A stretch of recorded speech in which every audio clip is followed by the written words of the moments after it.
नमस्ते। इस शानदार एक्सप्लेनर में आपका बहुत बहुत स्वागत है। अगर आप यूपी के एग्जाम्स की तैयारी कर रहे हैं तो समझ लीजिए कि ये आपके लिए एक मास्टर चीट शीट होने वाली है। बिना किसी देरी के चलिए सीधे पॉइंट पर आते हैं और शुरू करते हैं। तो आज के हमारे एजेंडे में क्या क्या है, हम फटाफट शुरुआत करेंगे राज्य की स्थापना और उसके राजकीय प्रतीकों से। फिर देखेंगे इसका भूगोल और प्रशासनिक ढांचा। उसके बाद विधानमंडल, संवैधानिक प्रमुख, मुख्यमंत्री और राज्यपाल पर बात करेंगे। और आखिर में प्रदेश के कुछ प्रथम तथ्य और भारत रत्न से जुड़े कुछ बेहद जरूरी क्विक फैक्ट्स भी कवर करेंगे। तो चलिए भाग 1 से शुरू करते हैं, राज्य की स्थापना और इसके राजकीय प्रतीक। आप जरा इस टाइमलाइन को देखिए। 1935 में लखनऊ पूरी तरह से राजधानी बन गया था, लेकिन एग्जाम में ना सबसे ज्यादा कंफ्यूजन 1950 और 1956 की तारीखों को लेकर होता है। देखिए, 24 जनवरी 1950 को संयुक्त प्रांत का नाम बदलकर उत्तर प्रदेश कर दिया गया। यहां बस नाम बदला था, लेकिन असली प्रशासनिक बदलाव यानी राज्य का जो पुनर्गठन हुआ वो 1 नवंबर 1956 को हुआ था, जब इसकी सीमाएं तय हुई। और हाँ, 9 नवंबर 2000 को तो आप जानते ही होंगे, 13 जिलों को अलग करके उत्तराखंड बना दिया गया। ये बारीक फर्क याद रखना बहुत जरूरी है। अब बात करते हैं राजकीय प्रतीकों की। सच बताऊं तो जनरल नॉलेज के पेपर्स में ये एकदम फ्री के नंबर होते हैं, तो इन्हें रट लीजिए। राजकीय पशु है बारहसिंगा, पक्षी है सारस जिसे क्रॉन्च भी कहते हैं, पेड़ है अशोक, फूल है पलाश और हमारा राजकीय खेल है हॉकी। एकदम सिंपल है ना?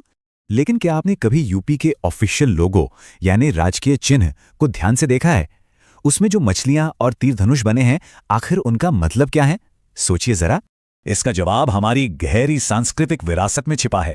उस गोले के अंदर जो 2 मछलियां हैं ना, वो अवध के मुस्लिम शासकों का प्रतीक हैं, और जो तीर धनुष हैं वो भगवान राम को दर्शाता है। मतलब एक ही छोटे से लोगों में पूरे प्रदेश की मिली जुली शानदार संस्कृति को क्या बखूबी पिरोया गया है। चलिए आगे बढ़ते हैं भाग 2 पर, प्रदेश का भूगोल और इसका प्रशासनिक ढांचा। स्क्रीन पर जो आपको ये 7.33% का आंकड़ा दिख रहा है, इसे एकदम दिमाग में बैठा लीजिए। इसका मतलब है कि पूरे भारत की कुल जमीन का 7.33% हिस्सा अकेले उत्तर प्रदेश के पास है, और इसी के साथ ये एरिया के हिसाब से देश का चौथा सबसे बड़ा राज्य बन जाता है। एग्जाम्स में ऐसे डायरेक्ट परसेंट वाले सवाल अक्सर आ जाते हैं। अगर भूगोल की बात करें तो बाउंड्रीज याद रखना बहुत जरूरी है। हमारी इकलौती इंटरनेशनल बॉर्डर नेपाल से लगती है, और राज्यों की बात करें तो सबसे लंबी बाउंड्री हम मध्य प्रदेश के साथ शेयर करते हैं, और सबसे छोटी वाली हिमाचल प्रदेश के साथ। ये पॉइंट्स पक्के कर लीजिए। अब इस प्रशासन के स्केल को देखिए, सच में बहुत विशाल है। 18 मंडल, 75 जिले और 351 तहसीलें। लेकिन यहां जो सबसे बड़ा गेम चेंजर है ना, वो है 80 लोकसभा सीटें और 31 राज्यसभा सीटें।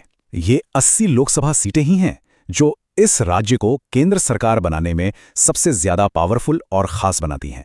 अब आते हैं भाग 3 पर, जहां हम बात करेंगे विधानमंडल और संवैधानिक प्रमुख की। इस साइड बाय साइड तुलना से आपको निचले और ऊपरी सदन का फर्क एकदम क्लियर हो जाएगा। विधानसभा में 403 सदस्य होते हैं, 5 साल का कार्यकाल होता है, और इसके पहले अध्यक्ष थे राजर्षि पुरुषोत्तम दास टंडन जी। वहीं दूसरी तरफ विधान परिषद में 100 सदस्य हैं। ये एक स्थायी सदन है, और इसके पहले सभापति श्री चंद्रभाल थे। अब ये स्थायी सदन क्या होता है? इसका सीधा सा मतलब है कि यह सदन कभी भी एक साथ पूरी तरह भंग नहीं होता। इसके मेंबर्स 6 साल के लिए चुने जाते हैं, और हर 2 साल में 1/3 मेंबर्स रिटायर हो जाते हैं। इससे यह सुनिश्चित होता है कि सिस्टम बिना रुके लगातार चलता रहे। अब बात करते हैं राज्य के संवैधानिक प्रमुख की, यानी राज्यपाल की। आपको यह याद रखना है कि राज्यपाल मुख्य कार्यकारी प्रमुख होते हैं। यह सीधा सीधा संविधान के अनुच्छेद 153 से जुड़ा है। और सबसे जरूरी बात, इनकी नियुक्ति खुद भारत के राष्ट्रपति करते हैं। एग्जामिनर्स को ना ये उम्र वाले सवाल पूछने में बड़ा मजा आता है। ये जो नंबर 35 है, ये वो कम से कम उम्र है जो किसी भी व्यक्ति को राज्यपाल बनने के लिए पूरी करनी ही होती है। इसे बिल्कुल मत भूलिएगा। चलिए भाग 4 की तरफ बढ़ते हैं, मुख्यमंत्री और राज्यपाल। ये टाइमलाइन राज्य की पॉलिटिक्स को बहुत अच्छे से दिखाती है।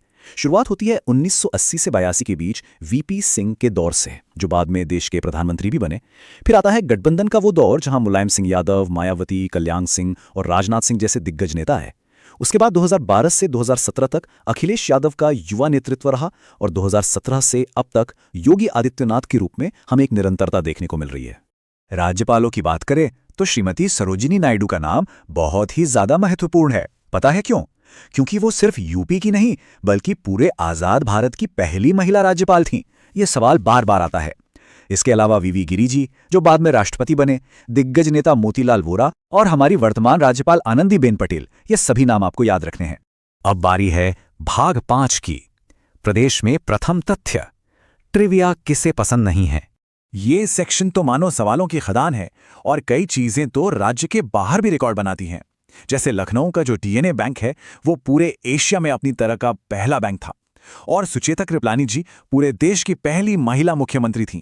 ऐसे ही पहले लोकायुक्त थे विश्वंभर दयाल, विधानसभा के पहले अध्यक्ष पुरुषोत्तम दास टंडन, पहला टाइगर रिजर्व है दुधवा और 1897 में बना इलाहाबाद विश्वविद्यालय राज्य का सबसे पुराना विश्वविद्यालय है। इन्हें तो पक्का रख लीजिए।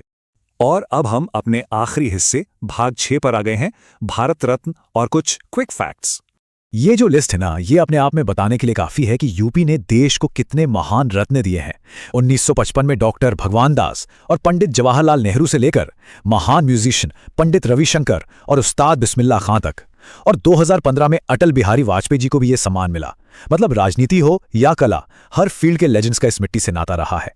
चलिए कुछ फटाफट वाले फैक्ट्स देख लेते हैं जो बहुत ज्यादा पूछे जाते हैं। सबसे ज्यादा यानी 80 लोकसभा सीटें यूपी में है। राज्य में अब तक 10 बार राष्ट्रपति शासन लग चुका है और यूपी के 8 जिले एनसीआर में आते हैं। लेकिन सबसे कमाल का फैक्ट है सोनभद्र जिले का। ये इकलौता ऐसा जिला है जो 4 अलग अलग राज्यों की बाउंड्रीज को टच करता है। ये तो पक्का एग्जाम में आ सकता है। अब जब हम इस एक्सप्लेनर के आखिर में आ गए हैं तो एक बात सोचने वाली है। हमने जिन सीमाओं, सीटों और राजनीति के फैक्ट्स की अभी बात की, वो असल में इस क्षेत्र की इतनी अमीर साहित्यिक, कलात्मक और म्यूजिकल पहचान को कैसे आकार देते हैं। ये सिर्फ कागजी आंकड़े नहीं हैं, ये एक पूरी सभ्यता की कहानी कहते हैं। इस पर जरूर विचार कीजिएगा।